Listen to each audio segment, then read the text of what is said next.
Hi అండి. So Prakash Raj గారు వారణాసి మూవీలో ఒక మహాశివ భక్తుడి క్యారెక్టర్ చేస్తున్నారు. సో నార్మల్ గా ఆయన కొన్ని సందర్భాల్లో బయట మాట్లాడుతున్నప్పుడు కావచ్చు, లేకపోతే ట్విట్టర్ లో మాట్లాడుతున్నప్పుడు కొంచెం హిందూ ధర్మాన్ని కొంచెం కించపరుస్తున్నట్టు మాట్లాడతాడు కదా. సో అలాంటప్పుడు ఇలాంటి క్యారెక్టర్లు వచ్చినప్పుడు కూడా వద్దని చెప్పాలి, ఎందుకు చేస్తున్నారు అని చెప్పేసి బయట అడుగుతున్నారు. మీరేం చెప్తారు? అక్కడ రాజమౌళి గారి మూవీలో అవకాశం రావడమే గొప్ప అండి. ఒకటి ఫస్ట్ పాయింట్ మాట్లాడుకోవాలంటే రాజమౌళి గారు అవకాశం ఇచ్చారు అనేది చూసుకోవాలి మనము. హిందూ ధర్మం మీద మన కించపరిచినట్టు మాట్లాడుతున్నాడు అంటే క్యారెక్టరైజేషన్ వేరు. అంటే ఒక మనిషి గురించి పర్సనల్ గా మాట్లాడడం వేరు, సినిమాలో నటించడం వేరు. ఎవరి ఇష్టం వాళ్ళది, వాళ్ళ ఇష్టాన్ని మనం ఎవరం కాదనలేం. రాజమౌళి గారు ఆఫర్ ఇచ్చారంటే నేను ఎదురు చూస్తున్నాడు. ఎందుకంటే గతంలో చూసుకున్నట్లయితే మనం బాహుబలిలో కట్టప్పకి ప్రకాష్ రాజ్ కి ఇస్తారేమో అని చెప్పేసి అనుకున్నాం మనం. ఎందుకంటే చాలా అద్భుతమైనటువంటి క్యారెక్టర్స్ ప్రకాష్ రాజ్ గారు చేయడం జరిగింది గతంలో. మనం చూసుకున్నట్లయితే ఒక్కడు సినిమాలో మన మహేష్ బాబు గారి విలన్ గా చేసినటువంటి క్యారెక్టర్ ఎంత అద్భుతంగా పండించాడండి. అట్లాంటి సినిమాలలో మనకి ప్రకాష్ రాజ్ గారిని మనం చూద్దాము అనుకునే టైంలో సడన్ గా సత్యరాజ్ గారికి షిఫ్ట్ అవడం జరిగింది. సో ఇప్పుడు కూడా రాజమౌళి గారికి ఛాన్స్ ఇచ్చిన తర్వాత వదులుకున్నాడు అంటే ఇంకా లైఫ్ లో తన క్యారెక్టర్ రావడం ఇక అసంభవం. సో అందుకోసం రాజమౌళి గారి ప్రెషర్ మీద ఒప్పుకోవడం ఒకటి కావచ్చు. ప్రెషర్ అని కాదు, అవకాశం రావడమే గొప్ప. సో రాజమౌళి గారి గురించి ఒప్పుకోవడం ఒకటి.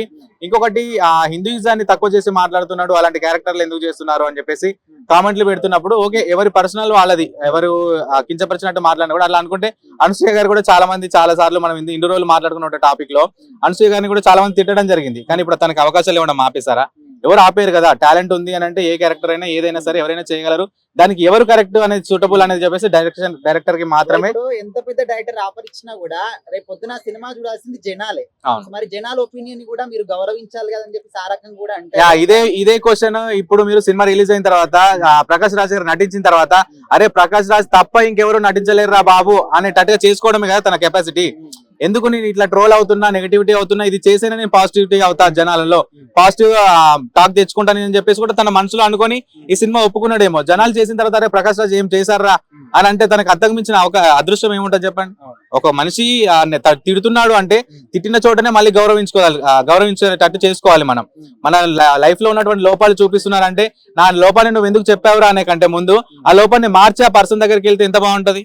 సో అదే విధంగా తను కూడా చేస్తున్నాడేమో. అంతకు మించి క్యారెక్టర్ ని హిందూయిజం అని లేకుంటే తనలాగా మనం కూడా ఆలోచించకూడదు. ఇప్పుడు మీరు అన్నట్టుగా తను హిందూ గురించి కొంచెం తక్కువ చేసినట్టు మాట్లాడుతున్నాడు అనేది ఎట్లయితే ఉందో మనం కూడా ప్రకాష్ రాజ్ నువ్వు హిందూ గురించి, హిందుతత్వం గురించి ఎందుకు చేస్తున్నావు, ఒక భక్తుడిగా శివుడి భక్తుడిగా ఎందుకు చేస్తున్నావు అంటే తనకి మనకి ఏం తేడా ఉంటది. సో క్యారెక్టర్ ని క్యారెక్టర్ లాగానే చూడాలి, ఆర్టిస్ట్ ని ఆర్టిస్ట్ లాగానే చూడాలి. ఎవరు ఏది బాగా చేయగలరో డైరెక్టర్ కి తెలుసు కాబట్టి రాజమౌళి గారు ప్రకాష్ రాజ్ గారిని ఎన్నుకోవడం జరిగింది అంతే.